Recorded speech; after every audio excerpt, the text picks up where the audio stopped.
నమస్తే. మనము త్రిపుర రహస్యం అనేటువంటి ఒక గ్రంథం గురించి మాట్లాడుకుంటున్నాము.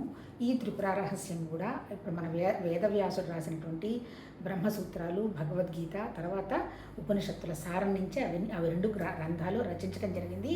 అంటే అర్థం ఏంటి? మొత్తం ఏం చెప్పినా మనకి ఉపనిషత్తుల ఋషులు చెప్పినటువంటి ప్రిన్సిపుల్ని, అంటే సిద్ధాంతాన్ని ఎవరు మార్చలేదు.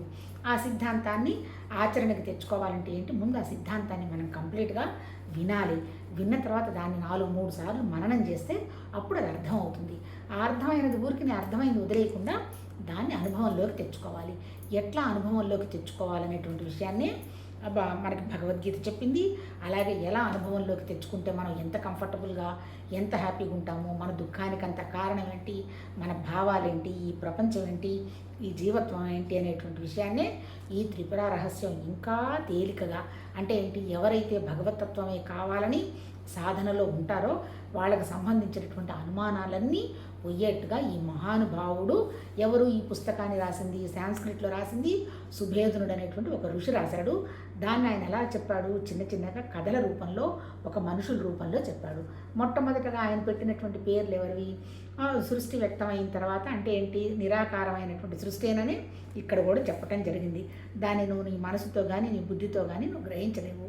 కాకపోతే అది నువ్వే అనేటువంటి విషయాన్ని నువ్వు గ్రహించిన తర్వాత నీతో పాటు ఉన్నదంతా అదొక్కటేననేటువంటి విషయం నీకు అవగాహనకు వస్తుందని ఈ పుస్తకంలో కూడా 7th చాప్టర్లో చెప్పడం జరిగింది. ఎట్లయితే అది నువ్వు ఎలా గ్రహించాలి? ముందు నీ దగ్గర ఉన్నటువంటి కర్తృత్వ భావం పోగొట్టుకొని, ఆ తర్వాత భగవతత్వం తప్ప ఇంకొకటి ఏమీ అవసరం లేదు అనేటువంటి అనన్య భక్తి పెట్టుకొని, ఈ తిరుగుతున్నటువంటి ఇంద్రియాలను బయట తిప్పకుండా లోపలికి తీసుకొని వెళ్ళిన తర్వాత లోపల మనకు వస్తున్నటువంటి భావాలు, ఆలోచనలు, వాటిని మనం పరిశీలిస్తూ ఇవి దాటినటువంటి ఒక నిశ్శబ్దమైనటువంటి జ్ఞానస్థితి మన దగ్గరే ఉందని మనం గ్రహించిన తర్వాత, ఓహో అంతా ఒకటేననేటువంటి విషయంగా హేమలేఖ యొక్క భర్త హేమచూడుడికి జ్ఞానం ఆమె కలిగేట్టు చేసింది. కలిగించిన తర్వాత ఏమైంది? దాన్ని జీవన్ముక్త స్థితి అంటారు. ఆ జీవన్ముక్త స్థితిలో ఏంటి? జీవన్ముక్తం అంటే బతికుండంగానే సత్యాన్ని అర్థం చేసుకున్న స్థితిని జీవన్ముక్తం అంటాడు. అంటే ఇప్పుడు నార్మల్గా మనకున్నటువంటి సమస్యలన్నీ ఎక్కడ? మన ఇంద్రియాలు, మనకున్నటువంటి కోరికలు, ఇష్టాలు, అయిష్టాలు, ఆ తర్వాత ఈ ఇంద్రియాలు, ఈ శరీరం, ఈ మనసు తయారు చేసుకున్నటువంటి మన పిల్లలనండి, భర్తనండి, తల్లిదండ్రులనండి, లేకపోతే స్నేహితులనండి, బంధుమిత్రులనండి, మనుషులు. అంటే మన సమస్యల్లో ఏంటి? వస్తువులు, మనుషులు. ఈ వస్తువులు ఏందో నేను ఉండలేను, నాకు ఇలా అయితేనే సక్రమంగా ఉంటుంది, ఎలాంటి సౌకర్యాలు లేదా నా వల్ల కాదు, ఇవన్నీ వస్తువులు. ఈ మనుషులు నన్ను ఇబ్బంది పెడతారు, వీళ్ళ గోల నేను పడలేము, మనుషులు ఇబ్బంది పెడుతున్నారు. అంటే ఏంటి? ఈ శరీరానికి తగిలించుకున్నవేంటి? ఇంద్రియాలు, ఇష్టాయిష్టాలు, మనుషులు, వస్తువులు. అల్టిమేట్గా మనకి ఈ మహాతల్లి హేమలేఖ చెప్పిందేంటి? ఈ ఇష్టాయిష్టాలు, మనుషులు, నువ్వు తగిలించుకున్నవన్నీ కూడా నీ భావాలేనయ్యా. ఈ భావాలు దాటినటువంటి స్థితిలో కనుక నువ్వు ఉన్నావు అంటే, ఈ భావాలు అంటే ఏంటి?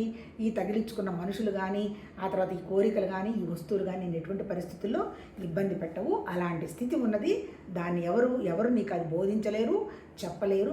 నువ్వే నీ యొక్క ఆలోచనల్ని అప్లై చేసుకుంటూ ఏమీ లేని స్థితి ఏదో నా దగ్గర ఉన్నదనేటువంటి విషయాన్ని నువ్వు గ్రహించగలిగితే నీది జీవన్ముక్త స్థితిను. కళ్ళు తెరిచినా కళ్ళు మూసుకున్నా ఏం పెద్ద డిఫరెన్స్ లేదు. కళ్ళు తెరిచినా ప్రపంచం ఉంటుంది, ఆ ప్రపంచం అంతా కూడా భగవతత్వమైన అనేటువంటి ఐడియా వస్తుంది. కళ్ళు మూసుకున్నటువంటి శూన్యం కూడా భగవతత్వం అనేది తెలుస్తుంది. దాన్ని జీవన్ముక్త స్థితి అంటాడు. హేమచూడు ఆ జీవన్ముక్త స్థితి దాటేశాడు. దాటి ఒక 20-25 వేల సంవత్సరాలు భార్యలతోటి హాయిగా, అంటే ఏంటి, సుఖానికి పొంగకుండా, దుఃఖానికి దుఃఖపడకుండా, తనకిచ్చిన కర్తవ్యం అంతా భగవతత్వ పనం చేస్తూ జీవితాన్ని సక్రమంగా, తనకి వేరే వాళ్ళకి ఆదర్శంగా, ఓహో భగవతత్వంలో కనుక ఉంటే మనిషి ఇంత సుఖంగా ఉంటాడా అని ఆలోచన చేసి మొత్తం రాజ్యంలో ఉన్నటువంటి జంతువులు, చిలకలతో సహా ఈ మహావాక్యాలు పలికేటువంటి స్థితిగా నా పేరు విద్యాధరి బ్రహ్మపురి అనేటువంటి విధంగా పేరుగాంచింది అనేటువంటి విషయంగా చరిత్రలో నిలిచిపోయింది. సౌత్లో ఇప్పుడు కూడా ఎక్కడో ఉన్నట్టుంది. అంటే ఏంటి, అలా ఉంది. మరి ఇప్పుడు ఎలా ఉందో మనకు తెలియదు. అప్పుడు మాత్రం కేవలం భగవతత్వం, బ్రహ్మాకార వృత్తి, పరమాత్మతత్వం అదంతా నా దగ్గరే ఉంది అనేటువంటి జ్ఞానస్థితిలో అక్కడ జీవించడం జరిగింది. దాంతో 10వ చాప్టర్ పూర్తయిపోయింది. ఇప్పుడేంది మళ్ళీ 11వ చాప్టర్లో మళ్ళీ ఇప్పుడు హేమచూడు, హేమలేఖ పాత్రలు అయిపోయిన తర్వాత మళ్ళీ ఇక్కడ దత్తాత్రేయుడిని పరశురాముడు అడుగుతున్నాడు. ఇదంతా బాగానే ఉంది కానీ ఇది నాకు చాలా నమ్మబుద్ధి కావడం లేదు. ఎదురుగా బోలెడు దృశ్యాలు కనపడుతున్నాయి. ఈ దృశ్యాలన్నీ దృక్కువే అంటే జ్ఞానం అని ఎలా నమ్మగలుగుతాం మనం? ఇది చాలా కష్టము అంటాడు. ఎందుకు నమ్మకూడదయ్యా? నమ్మచ్చు, ఎలా నమ్మాలో నీకు చెప్తాను అని ఈ దైవత్వానికి సంబంధించిన విషయాలు చెప్పటం మొదలుపెట్టారు. నిన్న కొంత మనం మాట్లాడుకున్నట్టున్నాము. ఏంటవి? ఫస్ట్ ఏంటి, మనకి ఏదైనా ఒక కోరిక కోసము అంటే ఆర్తులు, అర్థార్థులు, జిజ్ఞాసులు అని 3 రకాల భక్తులు ఉంటారు. 3-4 రకాలు.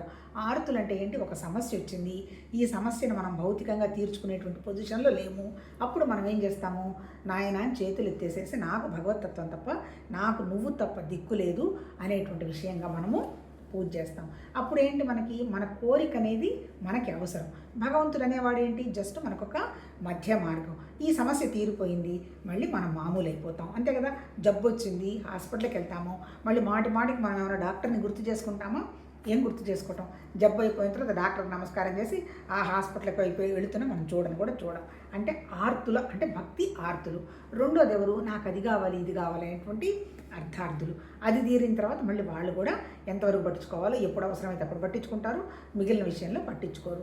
అంటే ఏంటి? మూడోది వచ్చేంటి? జిజ్ఞాసులు అంటారు. అంటే నాకు సత్యం తెలియాలి, నాకు ఇంకా వస్తువులు అవసరం లేదు, నాకు ఏ సమస్యలు లేవు, కేవలం ఒక సత్యం. ఎందుకంటే ఇలా సహజంగా క్షణక్షణం ప్రకృతి మారుతున్నది, నేను కూడా మారిపోతున్నా. కాకపోతే లోపల ఉన్నటువంటి నా జ్ఞానం నిద్రపోతున్నప్పుడు నా స్థితి మారకుండానే ఉంది. అలా నేను నిద్రపోతున్నప్పుడు ఉన్నటువంటి నా స్థితి ఎలా ఉందో నేను కూడా నా జీవనాన్ని అలా చెయ్యాలి అని జిజ్ఞాసి అంటే జ్ఞానం కావాలి అని ప్రయత్నం చేసేవాడు. ఇప్పుడు దీన్ని ఏమన్నారు? భక్తి భావాన్ని ఏమన్నారు? సగుణ సాకారం అన్నారు. ఇక్కడ కూడా ఏంటి? ఒక విగ్రహంలోనే నువ్వు మన భగవతత్వాన్ని కనుక చూడగలిగితే ఇక్కడ తప్పు లేదు. దానికి ఏం పాపం మన వాళ్ళు చెప్పారు? లింగం అన్నారు. లింగం అంటే ఏంటి? ఆకాశంగా వ్యాపించినటువంటి ఖాళీ లాంటి ప్రదేశం. అంటే మన భగవతత్వం ఎట్లాంటిది?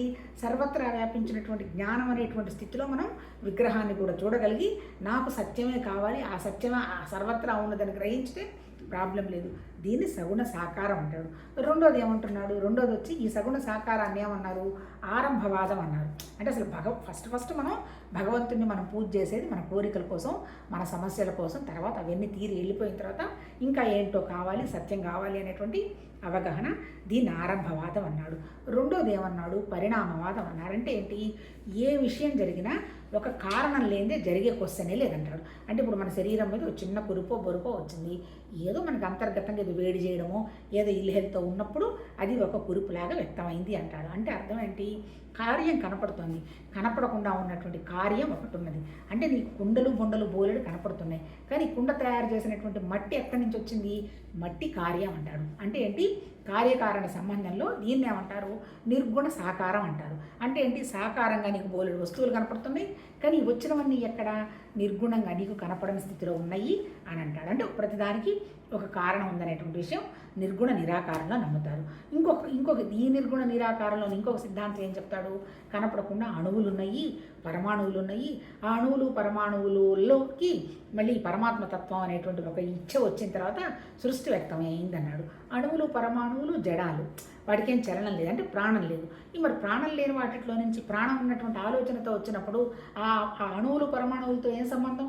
అవి లేకుండా కూడా సృష్టి చేసే వ్యవహారం ఉంది కదా. అంటే ఏంటి? జడంలో నుంచి జడం వచ్చే ఛాన్స్ లేదు అంటాడు. కొంతమంది ఏమంటారు?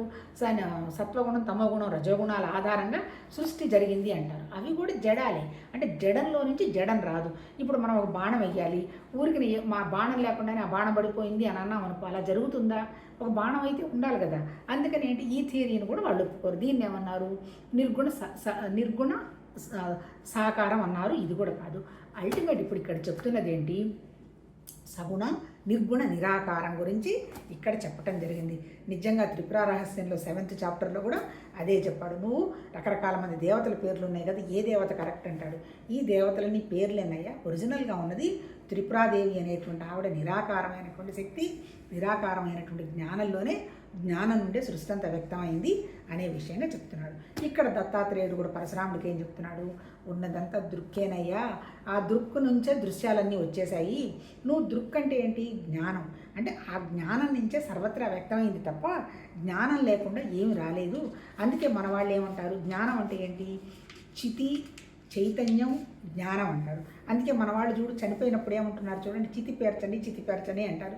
చితి అంటే ఏంటి? వీడి జ్ఞానం అయిపోయింది. అయిపోయిన తర్వాత అంటే ఏంటి? జ్ఞానం అంటే ఏంటి? మన దగ్గర ఉన్నటువంటి ఆ చైతన్యం అది వెనక్కిపోయింది.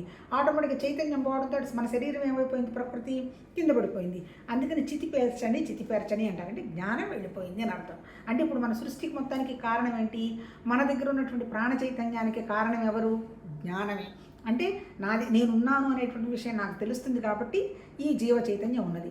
సపోజ్ ఈ జీవ చైతన్యం లేదు అనుకో, నేనున్నాను అనేటువంటి విషయం నా జ్ఞానానికి తెలిసేటువంటి అంటే ఉంటుంది, తెలిసే అవకాశం లేదు.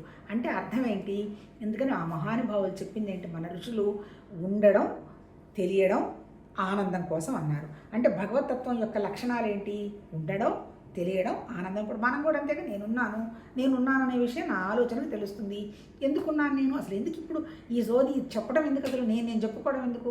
నాకు పెద్దగా ఫాలోయర్లు లేరు, లేదంటే నాకు అందరూ లైకులు కొట్టాలని లేదు, ఎందుకు లేదు, జస్ట్ టైం పాస్ అనే భావంతో కాన్సెప్ట్ చేశాం. కానీ దీనివల్ల నాకేమనిపిస్తుంది? నాకేం ఇబ్బంది కలగడంలా. అంటే నేను విన్నది నాకు చాలా చక్కగా చెప్పుకోవడానికి అవకాశం వస్తుంది అనేటువంటి భావం కలుగుతుంది. రేపు ఎవరు వింటారో ఎవరు విన్నారో తీసేస్తే ఏ మహానుభావులో చెప్పిందేగా నాకు అర్థమైంది, లేకపోతే నాకు ఇవన్నీ ఎలా తెలిసాయి? అంటే ఎక్కడో నా బుర్రలో పడిపోయి దాన్ని నేను కొద్దో గొప్ప అనుభవానికి తెచ్చుకుంటున్నప్పుడు ఆ లైఫ్ ఈజ్ బ్యూటిఫుల్, వండర్ఫుల్గా ఉందనేటువంటి భావం వచ్చినప్పుడు, భయం కోరిక తగ్గిపోయినప్పుడు, అంటే ఇవన్నీ కూడా నాకు నేను వెళ్ళినటువంటి నా గురువులనండి. అంటే గురువులు అంటే మళ్ళీ దత్తాత్రేయుడు అంటాడు, ఒక గురువు కాదు నాకు 24 మంది గురువులు ఉంటారు, నాకేం కర్మ, ఒక గురువు ఏంది అంటారు. అంటే అర్థం ఏంటి?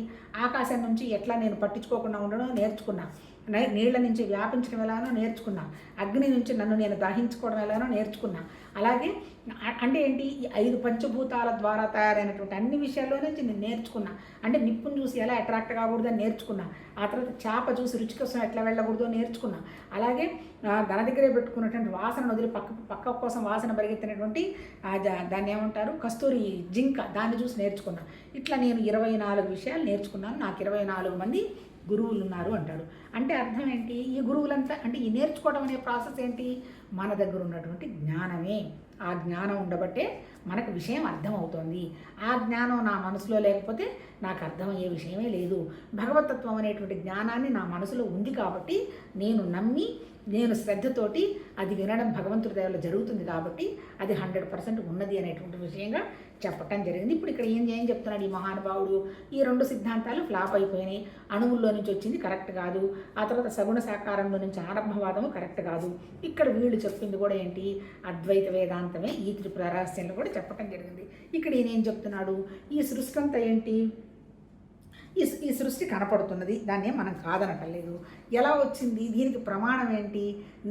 అంటే ఏంటి? శుద్ధ చైతన్యంలో నుంచి వచ్చింది, జ్ఞానంలో నుంచి వచ్చింది, భగవతత్వంలో నుంచి వచ్చింది, లేకపోతే నిరాకారంలో నుంచి వచ్చింది, నిర్వికల్పంలో నుంచి వచ్చింది, గుణం లేని స్థితిలో నుంచి వచ్చింది, అచలంగా ఉన్న దాంట్లో నుంచి చలనంగా వ్యక్తమైంది.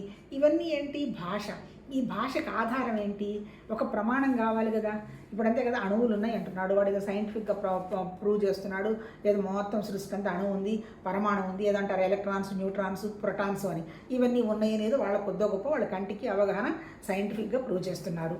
అంతవరకు కొంతవరకు మనం నమ్మచ్చు. కానీ ఇక్కడ మరి మనకేంటి ప్రమాణం? ఆ జ్ఞానం ఏముందని ఎవరు చెప్పారు? ఎవరైనా చూసొచ్చారా? ఆ జ్ఞానం వల్లనే సృష్టి అంతా వ్యక్తమైందని ఎలా తెలుస్తుంది అంటాడు. దానికి మహానుభావుడు ఈ పుస్తకంలో ఏం చెప్తున్నాడు? మనకి ప్రమాణం వచ్చి వేదాలు అన్నాడు. వేదం ఎందుకు ప్రమాణం? అది అపరుషేయాలు అన్నాడు. అది ఎవరో మనుషులు చెప్తే రాసింది కాదు, ఈ జ్ఞాన చైతన్యమే మనకి ఎక్స్ప్రెస్ అయ్యి, ఇదిగోనయ్యా ఇట్లా ఉంది, హాయిగా నేను ఆనందం కోసం మీరందరూ సుఖంగా ఉండాలని ఒక ఆలోచన చేసి పడేశాను, అందుకని మీ సృష్టి కూడా బ్రహ్మానందం కోసమే ఉంది కాబట్టి వండర్ఫుల్గా మీ లైఫ్ని ఎంజాయ్ చేయండి, అంతే తప్ప ఊరికి దుఃఖపడి ఎక్కడో ఏదో ఉంది, అక్కడే చచ్చిపోతే స్వర్గం వస్తుంది, ఇక్కడ ఉంటే నరకం వస్తుంది, ఇవన్నీ ఏమి పాపం అద్వైత వేదాంతంలో చెప్పలే. కాకపోతే ఏంటి, మనం ఫస్ట్లో చెప్పామే, నాకు అది కావాలి ఇది కావాలి అని ఎక్కడైతే కోరికలు ఉన్నాయో అక్కడ కర్మ ఉంటుంది. కర్మ అంతే కదా, మనం చేసే మంచి పుణ్యాలు పాపాలు ఉంటాయి, దానికి అనుగుణంగా ఫలితాలు ఉంటాయి. అలాగే యోగం ఉంది, మనసుని కంట్రోల్ పెడుతున్నాము. ఎప్పుడైతే మన చిత్తవృత్తిని నిరోధం చేశామో తెలియకుండానే ఆ మనసుకు చాలా పవర్ వస్తుంది. ఎందుకు? భగవతత్వం ఎట్లా వచ్చింది? నిరాకారమైనటువంటి గా వ్యక్తమైంది కాబట్టి, అంత స్వచ్ఛంగా ఉంది కాబట్టి మనకు అదంతా మన కంటికి కనపడుతుంది. ఇప్పుడు కూడా మనం నిరాకారంగా మనం ఏమి కోరికలు లేకుండా మన మనసుని స్వచ్ఛంగా కనుక పెట్టగలిగామంటే మన ద్వారా కూడా కొంత భగవంతుడి దయ వల్ల కొంత పని జరుగుతుంది. ఎప్పుడు మనం అంత నిశ్శబ్దమైనటువంటి స్థితికి వచ్చినప్పుడు ఊరికి నేను బ్రాహ్మణు అంటే ఏంటి ప్రజ్ఞానం బ్రహ్మ, తత్వమసి, అయమాత్మ బ్రహ్మ, అహం బ్రహ్మాస్మి అంటే ఏమి పనులు జరగవు. ఆ భావాన్ని మనం యాక్షన్లో కూడా మనం తీసుకొని రావాలి. ఎట్లా తీసుకొని వస్తాం? ఇంద్రియాలు బయట తిరుగుతున్నాయి, ఇష్టాలు అయిష్టాలు ఉన్నాయి. కాకపోతే ఏం చెప్పాడు భగవద్గీతలో, నువ్వు కంప్లీట్గా వీటిని వదలలేవు కాబట్టి సమత్వ స్థితికి తీసుకురా నీ బుద్ధిని, నీ మనసుని సమత్వ స్థితికి తీసుకురా, బుద్ధికి కొంచెం వివేక వైరాగ్యం అంటించు. ఈ వస్తున్నటువంటి కోరిక వల్ల నీకు ప్రస్తుతం ఏదైనా ఆనందం ఉన్నా భవిష్యత్తులో దీనివల్ల నీకు లాభం లేదు అనుకున్నప్పుడు దాన్ని నువ్వు బ్యాలెన్స్ చేయడం నేర్చుకో. అంటే ఈ మహానుభావులు చెప్పింది ఏంటి? ఈ త్రిపుర రహస్యంలో చెప్పిన, భగవద్గీతలో చెప్పిన మనకు తెలిసినటువంటి జ్ఞానాన్ని మనం ఎలా ఆచరణలోకి తెచ్చుకోవాలి అని చెప్పారు. ఇప్పుడు ఇక్కడ ఏం చెప్తున్నాడు? వేదాలే ప్రమాణం. ఏం చెప్పాడు? వేదాల్లో ఉన్నది ఒకటే ఒక జ్ఞానం. ఆ జ్ఞానంలోనే అంతా వ్యక్తమైపోయింది. ఈ వ్యక్తమైపోయింది ఏంటి? తర్వాత ఎట్లా వ్యక్తమైంది? ఇప్పుడు ఒక అద్దంలో కనుక అద్దం ఉంది. అద్దం అనేది ఏమంటారు దాన్ని? పవిత్రంగా ఏమి అశుద్ధి లేకుండా క్లీన్గా ఉన్నటువంటి ఒక అద్దం. అద్దంలో ఒక బొమ్మ కనపడుతోంది. ఆ బొమ్మ ఎట్లా ఉంది? ఆ బొమ్మలన్నీ ఎలా ఉన్నాయి? అద్దంలో ఎక్స్ప్రెస్ అవుతున్నాయి, అంటే రిఫ్లెక్ట్ అవుతున్నాయి. అంటే ఆ అద్దం లాంటి ఏరియాలోనే రిఫ్లెక్ట్ అవుతుంది ప్రపంచం. ఇప్పుడు అంటే ప్రపంచంలో ఎవరున్నారు మళ్ళీ? ఆ రిఫ్లెక్ట్ అయిన ప్రపంచం అంటే అంత సర్వత్రా భగవతత్వమే ఉన్నది. కాకపోతే ఏం చెప్తాడు? ఈ జగత్ అనేది జస్ట్ మాయ, అంతే కదా. ప్రతి క్షణం మారుతోందిగా.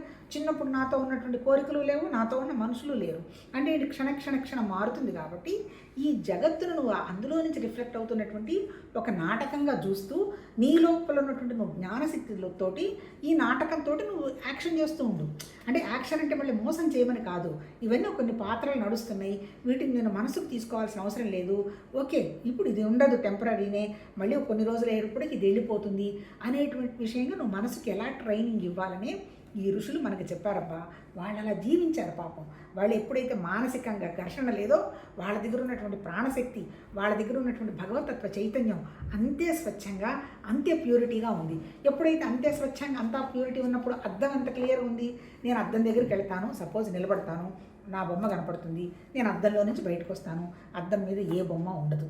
అంటే ఏంటి? అంటే నా దగ్గర ఇంకా జరిగిపోయిన విషయాల గురించి, అంటే ప్రస్తుతంలోనే అద్దంలో నేను కనపడుతున్నాను అంటే ఏంటి? ప్రస్తుతంలోనే ఈ జ్ఞానం అంతా ఉన్నది. మరి జరిగిపోయిందంతా అద్దంలో ఏమీ లేదుగా, అద్దంలాగా స్వచ్ఛంగా పవిత్రంగా ఉంది. అంటే మనం కూడా ఏంటి? జరిగిపోయిన విషయాలు ఏం పట్టించుకోవటం లేదు, అనవసరపు ఆలోచనలు రావడం లేదు, భవిష్యత్తుకు సంబంధించినటువంటి భయాలు లేవు, ప్రస్తుతంలో మనం ఎవరితో పోల్చుకోవటం లేదు. అప్పుడు మనం అద్దంలోకి వెళ్తే మన బొమ్మ ఎట్లా కనపడుతుంది? చక్కగా క్లియర్గా కనపడుతుంది. మళ్ళీ అద్దంలో నుంచి మనం రావడంతో అద్దంగా ఉంటుంది. అంటే అర్థం ఏంటి? ఈ ప్రపంచంలో కూడా ఏ పని చేస్తున్నప్పుడు ఆ పనిలో 100% భగవతత్వమే అని అనుకుంటూ లోపల ఉన్నటువంటి ఇదంతా ఒక రిఫ్లెక్షన్ అంటే దాంట్లో నుంచి వ్యక్తం అవుతున్నదే, ఎక్కువ టెంపరీ, నేను జస్ట్ ఇదంతా ఒక మాయ. అంటే ప్రపంచానికి సంబంధించినంత రిలేటివ్. అంటే ఎవరు రిలేటివ్? నేను తప్ప నాకు ఎదురుగా ఉన్నటువంటి వస్తువులు కానీ మనుషులు కానీ అంతా రిలేటివ్. ఈ రిలేటివ్కి మనం ఎలా చూడాలి? అది రిలేటివ్ అనేటువంటి విషయం గుర్తిస్తూ, కానీ రిలేటివ్ అని వాళ్ళకి తెలియదు కదా, నీకు ఒకదానికి తెలుసు. అందుకని ఆధ్యాత్మిక సాధన ఎవరిదైతే వాళ్ళదే తప్ప పక్క వాళ్ళంతా మీరంతా మాయ, మీరంతా నాటకం అని చెప్పాల్సిన అవసరం లేదు. అది నువ్వు గ్రహిస్తూ నీ ద్వారా జరిగేటువంటి విషయం నువ్వు చేసుకుంటూ పోతావు. అంటే అప్పుడు ఎలా ఉంటుంది నీ స్థితి? అద్దం ఎంత స్వచ్ఛంగా ఉందో అందుకే అంటారు కదా, పూర్ణమద పూర్ణమిదం పూర్ణ మాదాయ పూర్ణవేవ దక్షత అనేటువంటి పదం ఉంది కదా. అంటే ఏంటి? అదంతా పూర్ణం, అక్కడ ఇంత కూడా మరకలేదు. పూర్ణశ్చ పూర్ణమాదాయ, అంటికి కనపడుతున్నదంతా పూర్ణమే. పూర్ణం లేనిది ఏమీ లేదు. ఎక్కడుంది ఆ పూర్ణం? నేను పూర్ణమే, నువ్వు పూర్ణమే, సర్వత్రా కనపడుతున్నంత పూర్ణమే. కానీ ఈ ప్రకృతి పూర్ణమా? కాదు. ప్రకృతి అనేది వస్తుంది, ఉంటుంది, వెళ్ళిపోతుంది. కానీ వెళ్లకుండా ఉండే పూర్ణమైంది ఏంటి? స్వచ్ఛమైనటువంటి జ్ఞానం, స్వచ్ఛమైన చైతన్యం, స్వచ్ఛమైనటువంటి దృక్కు అన్నాడు. దృక్ అంటే ఏంటి? ఇప్పుడు నీ కంటికి కనపడుతున్నదంతా దృశ్యం లేదు ఇక్కడ. నేను దృక్కుని అని చూడటం మొదలుపెట్టావనుకో, నువ్వు చూసేదంతా అంటే పడేదంతా దృశ్యం అంతా దృక్కే. అంటే నాలో ఉన్నదే దృక్కే, నేను బయట చూసుకుంటూ పోతా. నాలో దుఃఖం ఉంటే నాకు బయట దుఃఖం కనపడుతుంది, నాలో సంతోషం ఉంటే బయట సంతోషం కనపడుతుంది. నాలో శాంతి ఉంటే బయట శాంతి కనపడుతుంది. నా అంటే అర్థమైంది మహర్షులు చెప్పింది, నిన్ను నువ్వు సంస్కరించుకో, నీ మనసుకు అనవసరపు ఆలోచనలు తీసుకురావాకు. ప్రకృతి వస్తుంది, ఉంటుంది, వెళ్ళిపోతుంది. కానీ నువ్వు పరిపూర్ణమైనటువంటి జ్ఞానానివే. పరిపూర్ణమైనటువంటి జ్ఞానం ఉండబట్టే నీ ప్రాణము, నీ శరీరము ఇవన్నీ ఉన్నాయి. అందుకే నువ్వు గుర్తుపెట్టుకోవాల్సింది ఏంటంటే 100% నువ్వు దృక్కువి, నువ్వు పరిపూర్ణమైన జ్ఞానానివి, నువ్వు చైతన్యానివి. కాకపోతే నీ కంటికి కనపడుతున్నదంతా ప్రకృతి. ఈ ప్రకృతి కూడా ఎక్కడిది? భగవతత్వంలో నుంచి వచ్చింది, సపరేట్గా రాలేదుగా. నేను ప్రకృతేగా, నా దగ్గర ఉన్నది జీవ చైతన్యం భగవతత్వమేగా, అట్లాగా సర్వత్రా ఉన్నది అదే కదా అనేటువంటి విషయాన్ని నువ్వు గుర్తుపెట్టుకుంటూ నీ లైఫ్ ప్రాసెస్ని కనుక నువ్వు చేసుకుంటూ పోయినావు అంటే నీకు మళ్ళీ ఎలాంటి అంటే ఏంటి కోరిక కోసం చేయటం లేదు. ఆ తర్వాత ఇంకోటి ఏంటి, అది కావాలి ఇది కావాలి అనేటువంటి భావం లేదు. ఇంద్రియాలు ఆల్రెడీ కంట్రోల్ అయినాయి, లోపల నువ్వు మనసు చూసుకుంటున్నావు, జ్ఞానం ఒక్కటే ఉందనేటువంటి విషయం తెలుస్తుంది. దీని అనుభవాన్ని తెచ్చుకోవాలంటే జీవన్ముక్త స్థితి అంటాడు. జీవన్ముక్తం అంటే అన్నీ ఉన్నాయి, మన దగ్గరికి ఏది వస్తే అది మనం దాంతో ప్రాసెస్ చేస్తాం అంతే తప్ప నాకు అది లేదు ఇది లేదు అనేటువంటి కొరత లేదు. 100% సాటిస్ఫాక్షను. ఇప్పటివరకు ఇచ్చిన దానికి కృతజ్ఞత. ఎంత కదా, ఇంతవరకు ఎవరు ఇవ్వమన్నారు? ఆ భగవతత్వ కృపే కదా అనేటువంటి విషయంగా మన మనసును పెట్టుకుంటూ దృక్కు తప్ప ఇంకోటి ఏం లేదు, నా దగ్గరే ఉందనేటువంటి విషయంగా చూడమన్నట్టు చెప్తున్నాడు. అంటే అర్థం ఏంటి? ఈ పరిణామవాదాన్ని తీసేశాడు ఇక్కడ. ఆ తర్వాత ఇంకోటి ఏంటి, ఆరంభవాదాన్ని కూడా తీసేశాడు. కేవలం అద్వైతవాదానాన్ని పెట్టుకొని ఉన్నాడు. అంటే అర్థం ఏంటి? ఇంకేం చెప్తున్నాడు ఇక్కడ? జ్ఞానం మొదటి ప్రమాణం ప్రత్యక్షం. ఆ తర్వాత ఇంకోటి ఏంటి, ప్రత్యక్ష జ్ఞానం పరోక్ష జ్ఞానం అని చెప్తున్నాడు. నాకు ఇప్పుడు మామిడి పండు గురించి తెలుసు, దాన్ని ఆస్వాదించడం తెలుసు, అది ప్రత్యక్ష జ్ఞానం కాదు. మామిడి పండు లాగానే ఇంకొక పండు ఉంది, నారింజ పండు అని అంటే అది మనకి పరోక్షం అయిపోతుంది అంటాడు. అంటే ఏంటి? ఇప్పుడు అనుమాన ప్రమాణం కూడా దాన్ని గ్రహించ ఈశ్వర వేదమే ప్రమాణంగా, అంటే ఏం చెప్పినా ఏంటి, వేదంలో ఏం చెప్పాడో అది ప్రమాణం తప్ప ఇంకోటి ఏం కాదు అని అంటున్నాడు. తర్వాత ఇక్కడ ఈ ఒక పేరా చదివి మనము అంటే అర్థం ఏం చెప్తున్నాడు? స్వప్నంలో మనం రకరకాల ఊహలు కల్పిస్తున్నాం. ఇప్పుడు నేను పడుకున్నాను, నా కలలో కొన్ని రూపాలు వచ్చేసాయి, నాకు బోలెడు భావాలు వచ్చేసాయి. నిద్ర లేచిన తర్వాత మళ్ళీ ఈ రూపం ఇలా ఉంటుందని మళ్ళీ ఊహించుకున్నాను. ఇన్ని ఊహలు జరుగుతున్నాయి నా దగ్గర. మరి ఇన్ని ఊహలు జరుగుతున్న నా దగ్గర అక్కడ భగవతత్వంలో జరిగినటువంటి ఊహ మనకంటే ఎంత పర్ఫెక్ట్ జ్ఞానం ఉండాలి? అక్కడ స్వచ్ఛం కదా, ఏ కోరిక లేవు కదా. అంటే అలాంటి జ్ఞానం అంటే ఇప్పుడు మనం కూడా ఎలా ఉండాలి? నిద్రపోతున్నా, కలలు కంటున్నా, నిద్ర లేచిన తర్వాత కూడా ఆ భగవతత్వం ఎంత స్వచ్ఛంగా ఉన్నాదో అలా మనం ఉండగలిగినప్పుడు 100% జీవన్ముక్తి అంటాడు. అంటే ఏంటి? ఏ కోరిక నాకు లేకుండా ఉండే స్థితి, ఏది నా ముందుంటే భగవతత్వ స్థితి, నాకు కనపడదు కూడా భగవతత్వ స్థితి అనేటువంటి భావాలు ఉన్నప్పుడు కుదురుతుంది అంటాడు. ఈ ఒక్క పారాగ్రాఫ్ చదువుదాం. జగత్ సృష్టి యొక్క ఆరంభంలో ఈశ్వరుడు ఉన్నాడు అనడుకు ఏమిటి ప్రమాణం? లోకంలో ప్రతి కార్యం చేతనుడైన కర్త వల్లనే ఏర్పడుతున్నది. అలాగే జగత్తు కూడా చేతనుడైన కర్త వల్లనే ఏర్పడుతుందని గ్రహించు. చేతనుడు అంటే ఏంటి? ఒక చైతన్యవంతమైనటువంటి ఒక జ్ఞానం. జగత్తు సామాన్య కార్యం కాదు. నిజంగా అంతే కదా. ఈ ప్రపంచం మన సృష్టి మనకి ఇంత అద్భుతంగా ఉంటుంది. ఒక్కోసారి చూసుకుంటే మన దగ్గర నుంచి వచ్చిన మన పిల్లలు కానివ్వండి, మనం చూస్తున్నటువంటి ప్రపంచం కానీ అది మరి ఇంత పెద్ద ప్రపంచం అసలు ప్రతి సెకండ్ ఆశ్చర్యమే. చెప్తుంటే 100 కార్లు పోతుంటాయి, ఏదో ఒక కారుకి యాక్సిడెంట్ అవుతుంది 1000 కార్లలో. మరి అదే ఎందుకు జరిగింది?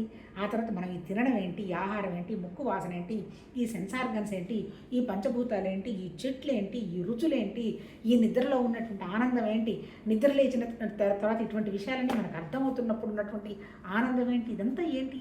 చాలా ఆశ్చర్యకరం సృష్టి. జగత్తు సామాన్య కార్యం కాదు, అంటే చిన్న పని కాదు. కాకపోతే మనకు ఆ చిన్న పని అంత పెద్ద పని చేసి కూడా మహానుభావుడు ఆ దైవత్వం మనకు తెలియదు, సర్వసామాన్యంగా ఉన్నాడు. అందుకే మనకు కూడా ఏం చెప్తారు? నువ్వు కూడా తల్లి, నువ్వు గొప్పలు పోవాకు, సర్వసామాన్యంగా ఉండు, నాన్ స్పెసిఫిక్గా ఉండు. ఎక్కడికన్నా పోయినప్పుడు నాకు ఫస్ట్ సీట్ కావాలి, నన్ను అందరూ మెచ్చుకోవాలి, నన్ను గుర్తించాలి, ఈ చెత్తా చెదారంలో నుంచి వదిలిరా. ఇంత పెద్ద సృష్టి చేసినటువంటి భగవతత్వమే సర్వసామాన్యంగా పడుంది. నువ్వు కూడా సర్వసామాన్యంగా ఉండు. సర్వసామాన్యం కానివన్నీ ఏంటి? విశేషాలన్నీ ఎక్కడికి? మన మనసు తయారు చేసినట్టు విషయం. నేను ఇది, నేనది, నేను ఇట్లా, నేను అది చేస్తున్నాను, ప్రపంచానంతా నేను ఉద్ధరిస్తానని, ఇవన్నీ ఏదో విశేషాలు. ఈ విశేషాల్లో కొండవాకు ఇక్కడ ఉద్ధరించేదంటూ ఏమీ లేదు. నువ్వు భగవతత్వం అనేటువంటి విషయాన్ని గుర్తించి ఆ స్థితిలో ఉండు. అప్పుడు జరిగేవన్నీ జరిగిపోతూ ఉంటాయి. నాది నాది నేను నేను నేనే నా వల్ల అయింది అన్నావంటే నీ మనసును పట్టుకొని ఉంటావు. ఎప్పుడైతే మనసును పట్టుకుంటావో మంచి పని వల్ల పుణ్యం, చెడ్డ పని వల్ల పాపం. మళ్ళీ పాప పుణ్యాలన్నీ మళ్ళీ బ్యాలెన్స్ అయ్యి మళ్ళీ వాటికి అనుగుణంగా మళ్ళీ మన ప్రాసెస్లు లేదా మన జన్మలో పునర్జన్మలో మన ఆలోచనలో ఏవో ఒకటి ఉంటూనే ఉంటాయి. ఇక్కడ అందుకని చెప్తున్నాడు, జగత్తు సామాన్య కార్యం కాదు, అది అచించిత్యం. అటువంటి జగత్తుకు కర్త అయినటువంటి ఈశ్వరుడు అచిత్యమైనటువంటి శక్తి కలవాడేగును. ఆయన యొక్క వాక్కులే వేదాలు. అంటే ఏంటి? భగవతత్వం చెప్పినటువంటి వేదాలంటే ఏంటి? అపరుషేయాలు. ఎవరికి చెప్పినవి కాదు, ఇదిగో ఈ గురువుగారు చెప్పారు నేను రాసుకున్నానని కాదు. అన్ని భావాల యొక్క విషయాన్ని పట్టుకొని వేదవ్యాసుడు 4 వేదాలుగా, తర్వాత ఉపనిషత్తులుగా, పురాణాలు ఇవన్నీ ఆయన రాయడం జరిగింది. అందుకని వేదాలంటే ఎవరు చెప్పారు? ఆ భగవతత్వం ఎట్లా అయితే వ్యక్తమైందో వేదాలు కూడా ఆ స్థితి నుంచే వ్యక్తమైనవి అన్నమాట. ఆ తర్వాత వేదములు సకల శాస్త్రాల్లో శ్రేష్టాలు, అవి ఏ ఇతర ప్రమాణాల చేత కుంటుబడవు. అటువంటి వేదాలంతో సృష్టికి పూర్వం ఒక్కటే ఉన్నదని, ఆయన స్వాతంత్ర్యం యొక్క మహిమ వలన పదార్థంతో పని లేకుండా తన స్వరూపం అనేది విలాసంగా జగత్ అనే చిత్రాన్ని భాషింపజేశాడని చెప్పబడింది. వేదాలను ఏం చెప్పాడు? ఎవరో ఎక్కడో ఒక పదార్థం పెట్టుకొని సృష్టి చెయ్యలే. ఆ మహాతత్వం, ఆ భగవతత్వం ఒక ఆశ్చర్యకరమైన విశాలమైనటువంటి వండర్ఫుల్ ఆలోచన వచ్చింది. ఆ ఆలోచనకు అనుగుణంగా సృష్టి అంతా వ్యక్తమైంది. మన కళలో లాగా మనకు కళ వస్తుంది. కళలో మనం చెప్తున్నాను నేను ఒక ఉదాహరణ. మన వెంట పోలీసు దొంగలు పడతారు, ఎత్తుకుపోతారు, పోలీసులు వస్తారు, రక్షిస్తారు, మన బ్యాగ్ తీసుకొచ్చి ఇస్తారు. అక్కడ ఎన్ని పాత్రలు ఉన్నాయి? నిజంగా ఉన్నది ఒకటే పాత్ర. నేను ఒక్కదాన్నే ఉన్నా నా కళలో. కానీ నేను ఎన్ని సృష్టించేశాను? నాకే ఏమి తెలివితేటలు, నాకు అంత జ్ఞానస్థితి, అంత అనుభవ స్థితి, నేనే భగవతత్వ స్థితి అనేటువంటి అనుభవం పిసరంత కూడా లేని నేనే ఇన్ని ఊహలు చేసి, ఇన్ని కల్పనలు చేసి, ఇన్ని చేయగలిగానంటే మరి అసలు ఏమి స్వార్థం లేని స్వచ్ఛమైన పరిపూర్ణమైన భగవతత్వం ఎందుకు ఆలోచనతోటి చేయలేడు? అందుకని అక్కడ ఆయనకి ఏమి ముడిసరుకు లేదు, ఒక పదార్థం లేదు, ఒక కార్యం, ఒక కారణం లేదు. అంతే ఒక క్యాజువల్గా ఇది జరిగితే బాగుంటుందనేటువంటి చిన్న సంకల్పం చేసేసి నిర్వికల్పంగా మళ్ళీ స్వచ్ఛంగా అక్కడ కూర్చొని ఉండడం జరిగింది. ఆ సంకల్పాన్ని పట్టుకొని మన సృష్టిని మనం చేసుకుంటూ పోతున్నాం. ఇప్పుడు మనం చేయాల్సిందేంటి? మనం కూడా సామాన్యంగా ఆ నిర్వికల్ప స్థితికి మనం వచ్చేసి మన ద్వారా జరుగుతున్నవన్నీ కూడా భగవతత్వం అనేటువంటి భావనలో ఉండగలిగితే, అప్పుడు మనం ఆ బ్రహ్మాకార వృత్తిలో ఉండగలిగితే దాన్ని జీవన్ముక్తి అన్నట్టు చెప్పడం జరిగింది. రేపు కంటిన్యూ చేస్తాం. రేపు ఇంకా ఉంది ఈ టాపిక్. ఇది అయిపోయిన తర్వాత మళ్ళీ ఏం చెప్తాడో చూద్దాం. అంటే ఏంటి అసలు సృష్టి, ఇప్పుడు టోటల్గా చెప్పింది ఏంటి? సృష్టి ఎలా వ్యక్తమైంది అనే దానికి స్పెసిఫిక్గా ఆధారం లేదు. కేవలం భగవతత్వంలో వచ్చినటువంటి ఒక ఆలోచనే సృష్టిగా వ్యక్తమైంది. ఆ ఆలోచనలే వేదాలుగా వ్యక్తమైనవి. అందుకే రాస్తున్న కథ ఉంది కదా, విరచించితిని నీ వేదం అనేటువంటి పదం చెప్తున్నాడు. అంటే ఏంటి? అదొక కల్పన, భగవతత్వం చేసినటువంటి ఒక నాటకం సృష్టి. మనం కూడా అంతే, మనం తయారు చేసుకున్నటువంటి ఒక నాటకం సృష్టి. మరి ఈ నాటకానికి మనం ఎందుకు దుఃఖపడాలి? ఇది ఒక నాటకం, ఇది ఒక పాత్ర అనే విషయాన్ని గ్రహించి హాయిగా మన ఎదురుగా ఏదొచ్చినా హాయిగా తిన్నా, ఉన్నా, మాట్లాడినా 100% లైఫ్ని ఎక్స్ప్లోర్ చేస్తూ మనమే ప్రేమ, అంటే మన ద్వారా జరుగుతున్నది ప్రేమ. అంతేగాని మళ్ళీ నేను ప్రేమిస్తున్నాను, నాది ప్రపంచం, నేను ఈ ప్రపంచానికి ఏదో చెప్పడం లేదో జరుగుతుంది, ఇదంతా ఫూలిష్నెస్. ఇదంతా మనమేమి లేవు. ఇక్కడ ఉన్నదంతా ఒకటే జ్ఞానం. ఆ జ్ఞానం మేనిఫెస్ట్ అవుతున్నది. మనకు వస్తున్న సుఖము, దుఃఖము, సంతోషం అన్నీ కూడా ఈ మేనిఫెస్ట్లో, అంటే ఏంటి? ఈ జ్ఞానంలో భాగం అని కనుక మనం గ్రహించగలిగితే ఇక్కడ సుఖము లేదు, దుఃఖము లేదు, అనుభవం లేదు, ఉన్నది ఒకటే. ఆ ఒకటి మనమేననేటువంటి విషయం మనం స్వచ్ఛంగా అయిన తర్వాత మనకు తెలుస్తుంది. అంటే ఏంటి?